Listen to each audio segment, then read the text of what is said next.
Finally alien Romulus படம் பார்த்தாச்சு. இப்போதைக்கு அந்த படத்தோட ரிவ்யூ தான் இந்த விட நம்ம பார்க்க போறோம். சரி வாங்க வீடியோக்குள்ள போலாம். ஃபர்ஸ்ட் இந்த படம்ன்றது ஏலியன் பார்ட் 1 அண்ட் பார்ட் 2க்கு இன் பிட்வீனா தான் இந்த படத்தை செட் பண்ணிருக்காங்க. பட் ஏலியன் படங்களோட வைப் அப்படியே வந்திருக்கு இந்த படத்துக்கு. எனக்கு இதுல ஒரு விஷயம் ஆச்சரியமா இருக்கு என்னன்னா, கடந்த 2 வருஷங்களா ஃபாக்ஸ்ல இருந்து உருப்படியான படங்கள் வந்துகிட்டு இருக்கு. அடுத்து அதுல உருப்படியான நல்ல படம் இது நான் சொல்லுவேன். இதையும் தாண்டி இந்த ஏலியன் ஃபிரான்ச்சைஸ் மூவியை கண்டினியூ பண்றாங்கன்றது அதிசயமா இருக்கு. ஏன் அதிசயமா இருக்குன்னா, ஸ்டுடியோஸை பொறுத்தளவுக்கு ஒரு ஃபிரான்ச்சைஸ்ல அடுத்தடுத்து படங்கள் வரும்போது சக்சஸ் ஆகலாம், அதோட அந்த கண்டினியூட்டி கட் பண்ணி ரீபூட்டுக்குள்ள இறங்குவாங்க. ஆனா இங்க ஏலியன் அண்ட் பிரெடேட்டர் ஃபிரான்ச்சைஸ் எல்லாம் ஓரளவு கண்டினியூட்டி கூட மெயின்டைன் பண்றாங்க. இந்த ஏலியன் யூனிவர்ஸ் பொறுத்தளவுக்கு ப்ராப்பர் கண்டினியூட்டி கிடையாது. லைக் எம்சிஎம் சொல்லலாம், ஆனா ஓரளவு இந்த கண்டினியூட்டியோட இந்த யூனிவர்ஸ் மெயின்டைன் பண்றாங்க. படத்துல குறை நிறைகள் எதுவும் இல்லையான்னு கேட்டா ஆப்வியஸ்லி மைனஸ் இருக்கு. இருந்தாலும் ஒரு 1.5 மணி நேரம் இந்த படம் உங்களை எங்கேஜிங்கா வச்சுக்கும். படத்தோட ஸ்டோரி என்னன்னு பார்த்தோம்னா, ஆக்சுவலி ஏதோ ஒரு பிளானட்ல ஹியூமன்ஸ் வச்சு மைனிங் ஒர்க் நடந்துகிட்டு இருக்கு. அது வேலன் அண்ட் யூட்டின்ற கம்பெனிக்கு கீழே இந்த படத்தோட ஹீரோயினான ரைனும் இதே மைனிங்ல வேலை பார்ப்பாங்க. அவங்க ஃபேமிலி இதுல வேலை பார்த்தா இறந்து போயிருப்பாங்க. ரைனுக்கு ஒரு பிரதர் இருக்காங்க, ஆண்டின்னு ஒரு சிந்தசைட் ரோபோட். அவரு சின்ன வயசுல 2 பேரும் ஒன்னா தான் வளர்ந்துருப்பாங்கன்னு சொல்லலாம். ஓவராலா இங்க மக்களை காலனி அமைச்சு தான் வேலை வாங்கிட்டு இருப்பாங்க அந்த கம்பெனி. இந்த மைனிங்ல வேலை பார்க்குற மோஸ்ட் ஆஃப் த மக்களுக்கு நோய் வந்துடும். கதை இங்கே முடிஞ்சிருன்னு வச்சுக்கோங்களா. ரைனோட அந்த ஒர்க்கிங் பீரியட் ஆர் ஒர்க்கிங் கோட்டான்றது முடிஞ்சிடுது. இங்க ட்ரான்ஸ்ஃபர் ப்ராசஸ் முடிச்சிட்டு கிளம்பலான்னு பார்த்தா அந்த கம்பெனி உங்களை ஏமாத்தி உங்களோட ஒர்க்கிங் பீரியட் எக்ஸ்டெண்ட் பண்றாங்க. இதுக்கப்புறம் ஹீரோனுக்கு வேற வழியே இல்லாம Ryan and Andy and Ryan friends இவங்க எல்லாம் சேர்ந்து ஒரு பிளான போடுறாங்க. அந்த பிளான் என்ன, இவங்கள்ட்ட ஸ்பேஸ்ஷிப் இருந்தாலும் இவங்க போக நினைக்கிற பிளான் யுவாகாக்கு இவங்க போய் சேர்றதுக்கு 9 வருஷம் ஆகும். அவ்வளவு தூரம் போறதுக்கு உங்கள்ட்ட ஃபியூலும் கிடையாது. பிளஸ் கிரையோ ஸ்லீப்பிங் சேம்பர்ன்றது இவங்களுக்கு கண்டிப்பா தேவை. இது இந்த வேலை நியூட்டன் அந்த கம்பெனியோட ஸ்பேஸ் ஸ்டேஷன் ஒன்று இருக்கும். அது இவங்க இருக்க பிளான்ட்டுகளில் கைவிடப்பட்ட நிலைமையில தான் இருக்கும். அங்க இவங்களுக்கு தேவையான விஷயங்கள் கிடைக்கும் தெரிஞ்சு இவங்க போறாங்க. போனோடனே இவங்களுக்கு தேவையான விஷயங்கள் கிடைச்சதா, ஏலியன் இவங்க சம்பவம் பண்ணாங்களா இல்ல ஏலியன் இவங்களை சம்பவம் பண்ணிச்சான்றதான் இந்த படத்தோட கதை. படத்தை பொறுத்தளவுக்கு எடுத்துக்கிட்டு சிம்பிளான கதையை முடிஞ்ச நல்லா பிரசன்ட் பண்ணிருக்காங்க. அப்படியே படத்தோட ஃபர்ஸ்ட் செட் வந்துரும். ஃபர்ஸ்ட் இந்த படத்தோட செட் ஒர்க் சொல்லும் செமையா பண்ணிருக்காங்க. ஏன்னா நீங்க மூவி ஃபுல்லா பாக்குற அந்த ஸ்பேஸ் ஸ்டேஷன்றது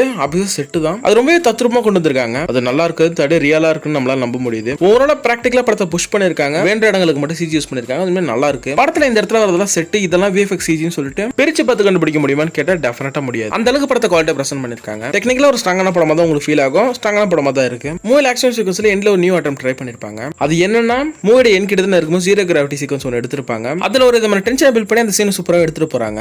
அது ஐடியாவை பார்க்கும்போது நல்லா தான் இருக்கு.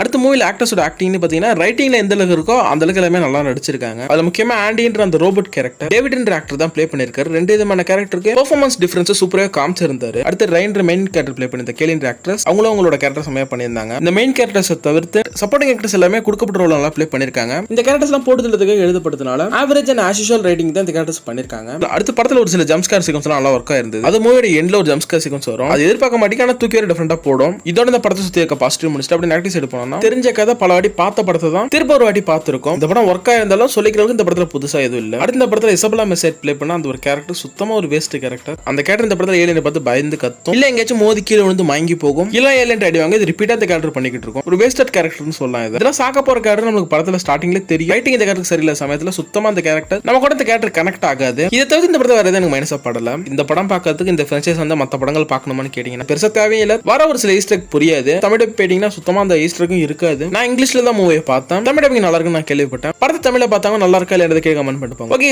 இந்த வீடியோ முடிச்சுக்கிறேன். நெக்ஸ்ட் ஒரு நல்ல சந்திப்போம். Tata bye guys.